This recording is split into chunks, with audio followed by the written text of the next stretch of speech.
എല്ലാവർക്കും നമസ്കാരം. നമ്മുടെ ചാനലിലേക്ക് എല്ലാവർക്കും സ്വാഗതം. ഇന്നത്തെ വീഡിയോയിൽ നമുക്ക് ഓണസദ്യയ്ക്കൊക്കെ തയ്യാറാക്കാൻ പറ്റുന്ന നല്ലൊരു അടിപൊളി റെസിപ്പി നോക്കാം. വളരെ സിമ്പിളായിട്ട് തയ്യാറാക്കാൻ പറ്റുന്ന പാവയ്ക്ക കിച്ചടിയാണ് നമ്മളിന്ന് ചെയ്യാൻ പോകുന്നത്. പാവയ്ക്ക കിച്ചടി ഉണ്ടാക്കാൻ വളരെ എളുപ്പമാണ്. അപ്പോൾ അതിനായിട്ട് ഞാനിവിടെ ഒരു പാവയ്ക്ക എടുത്തിട്ടുണ്ട്. അത് രണ്ടായി മുറിച്ചിട്ട് ചെറിയ പീസുകളായിട്ട് കട്ട് ചെയ്തെടുത്തിരിക്കുന്നതാണ്. അപ്പം ഞാൻ ഈ ഒരു വലുപ്പത്തിലാണ് കട്ട് ചെയ്തെടുത്തിരിക്കുന്നത്. നിങ്ങൾക്ക് വേണമെങ്കിൽ ഇതിലും ചെറുതാക്കി കട്ട് ചെയ്യാം. ഇനി ഇതിൻ്റെ മുകളിലായിട്ട് കുറച്ച് ഉപ്പ് വിതറി കൊടുത്തിട്ടുണ്ട്. ആ പാവയ്ക്കയിൽ പിടിക്കാൻ ആവശ്യമായിട്ടുള്ള ഉപ്പ് വിതറി കൊടുക്കുക. എന്നിട്ട് അത് നന്നായിട്ട് പാവയ്ക്കയുടെ എല്ലാ ഭാഗത്തേക്കും ആവുന്ന രീതിയിൽ ഒന്ന് പുരട്ടി കൊടുക്കുക. അതിനുശേഷം നമുക്കിത് നന്നായിട്ടൊന്ന് വറുത്തെടുക്കണം.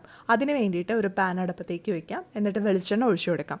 വെളിച്ചെണ്ണയിൽ വേണം ഇത് വറുത്തെടുക്കാനായിട്ട്. സൺഫ്ലവർ ഓയിൽ പോലുള്ള റിഫൈൻഡ് ഓയിലുകളൊന്നും ഉപയോഗിക്കാതിരിക്കുന്നതാണ് നല്ലത്. വെളിച്ചെണ്ണയിൽ ചെയ്തെടുക്കുമ്പോഴാണ് ഈ നാടൻ കറികൾക്കൊക്കെ നല്ലൊരു ടേസ്റ്റ് കിട്ടുക. അപ്പോൾ വെളിച്ചെണ്ണ നന്നായി ചൂടായ ശേഷം നമുക്ക് പാവയ്ക്ക ഇതിലേക്ക് ഇട്ട് കൊടുക്കാം. അപ്പോൾ അത്യാവശ്യം വെളിച്ചെണ്ണ വേണം. നമ്മൾ പാവയ്ക്ക വറുത്തെടുക്കാൻ ആവശ്യമായിട്ടുള്ള വെളിച്ചെണ്ണ വേണം നമുക്ക് ഇത് വറുക്കാനായിട്ട്. അപ്പോൾ ഞാൻ പാവയ്ക്ക് ഇതിലേക്ക് ഇട്ട് കൊടുത്തിട്ടുണ്ട്. ഇനി ഇത് നന്നായിട്ടൊന്ന് വറുത്തെടുക്കണം. ഒരു 10 മിനിറ്റൊക്കെ എടുക്കും ഇത് നന്നായിട്ട് വറുത്തെടുക്കാനായിട്ട്. ഹൈ ഫ്ലെയിമിൽ തീ യാതൊരു കാരണവശാലും വെക്കരുത്. ഒരു മീഡിയം ടു ലോ ഫ്ലെയിമിൽ വെച്ചിട്ട് വേണം ഇത് വറുത്തെടുക്കാനായിട്ട്. അപ്പോൾ ഇതാ നമ്മുടെ പാവയ്ക്കൊക്കെ ഏതാണ്ട് വറുത്ത് റെഡിയായി വരുന്നുണ്ട്. അപ്പോൾ ഇടയ്ക്കിടയ്ക്ക് ഒന്ന് ഇളക്കി കൊടുക്കണം. കണ്ടിന്യൂസ് ആയിട്ട് ഇളക്കി കൊടുക്കേണ്ട ആവശ്യമില്ല. ഇടയ്ക്കിടയ്ക്ക് ഒന്ന് ഇളക്കി കൊടുത്ത് ഇത് നന്നായിട്ട് വറുത്തെടുക്കുക. അപ്പോൾ ഇതാ നമ്മുടെ പാവയ്ക്കൊക്കെ ഇവിടെ വറുത്ത് റെഡിയായി വന്നിട്ടുണ്ട്. ഇനി ഇത് നമുക്ക് എണ്ണയിൽ നിന്ന് കോരി മാറ്റാം. അപ്പോൾ എണ്ണയിൽ നിന്ന് കോരി മാറ്റുമ്പോൾ ഒരു അരിപ്പ പാത്രത്തിലേക്കോ അതും അല്ലെങ്കിൽ ഒരു ടിഷ്യൂ പേപ്പറിലേക്കോ ഇടുന്നത് നല്ലതാണ്. ഇനി ഞാനിവിടെ ഒരു മിക്സിയുടെ ജാർ എടുത്തിട്ടുണ്ട്. അതിലേക്ക് നമുക്ക് തേങ്ങ ഇട്ട് കൊടുക്കാം. അപ്പം ഞാനിവിടെ ഒരു 3 ടേബിൾ സ്പൂൺ അളവിൽ തേങ്ങയാണ് ഇതിലേക്ക് ഇട്ട് കൊടുക്കുന്നത്. ഇനി നമുക്ക് ഇതിലേക്ക് കുറച്ച് കടുക് ചേർത്ത് കൊടുക്കണം. ഒരു 10-20 മണി കടുക് നമുക്കിതിലേക്ക് ഇട്ട് കൊടുക്കാം. ഇനി നമുക്ക് വേണ്ടത് പച്ചമുളകാണ്. അപ്പോൾ അത്യാവശ്യം എരിവുള്ളൊരു പച്ചമുളകാണ് ഞാൻ എടുത്തിരിക്കുന്നത്. അത് ചെറുതായിട്ട് അരിഞ്ഞ് ഇതിലേക്ക് ഇട്ട് കൊടുക്കാം. അപ്പം നിങ്ങൾക്ക് എരിവ് കൂടുതൽ വേണമെന്നുണ്ടെങ്കിൽ പച്ചമുളകിൻ്റെ അളവ് കൂട്ടാം. ഇനി നമുക്ക് ഇതിലേക്ക് തൈര് ചേർത്ത് കൊടുക്കണം. അപ്പം നല്ല പുളിയുള്ള തൈരാണ് ഞാനിവിടെ എടുത്തിരിക്കുന്നത്. അതൊരു 3 ടേബിൾ സ്പൂൺ അളവിൽ ഇതിലേക്ക് ചേർത്ത് കൊടുക്കുക. അപ്പോൾ നമ്മൾ വെള്ളം ചേർത്തിട്ടല്ല, തൈര് ചേർത്തിട്ടാണ് കിച്ചടിക്ക് തേങ്ങ അരച്ചെടുക്കുന്നത്. അപ്പോൾ ഞാനിവിടെ തൈര് ഒഴിച്ച് ഇത് നന്നായിട്ടൊന്ന് അരച്ചെടുക്കുകയാണ്. അത്യാവശ്യം നല്ല രീതിയിൽ അരഞ്ഞു വരണം.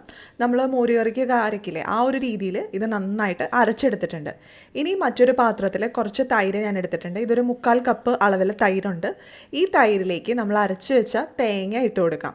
അപ്പോൾ നന്നായിട്ട് അരച്ച ശേഷം വേണം ഇട്ട് കൊടുക്കാനായിട്ട്. പിന്നെ നമ്മൾ പച്ചടിയൊക്കെ ചെയ്യുന്നത് പോലെ ഇത് അടുപ്പത്ത് വെച്ച് ചൂടാക്കുകയൊന്നുമില്ല. കിച്ചടിക്ക് ഇതുപോലെയാണ് ചെയ്തെടുക്കുന്നത്. അപ്പോൾ തൈരിലേക്ക് തേങ്ങ ഒഴിച്ച് നന്നായിട്ടൊന്ന് മിക്സ് ചെയ്ത് കൊടുക്കുക. ഇനി നമുക്ക് ഇതിലേക്ക് ആവശ്യത്തിനുള്ള ഉപ്പ് ചേർത്ത് കൊടുക്കണം. നമ്മൾ പാവയ്ക്ക വറുത്ത സമയത്ത് കുറച്ച് ഉപ്പ് ചേർത്തിട്ടുണ്ട്. അത്രമാത്രം ഉപ്പേ നമ്മൾ ചേർത്തിട്ടുള്ളൂ. അപ്പോൾ നമുക്ക് ഇപ്പോൾ തേങ്ങയ്ക്കും തൈരിനൊക്കെ ആവശ്യമായിട്ടുള്ള അളവിൽ ഉപ്പ് ചേർത്ത് കൊടുക്കുക. അതിനുശേഷം നമുക്ക് ഇതിലേക്ക് നമ്മൾ നേരത്തെ വറുത്ത് വെച്ചിരിക്കുന്ന പാവയ്ക്ക ചേർത്ത് കൊടുക്കാം.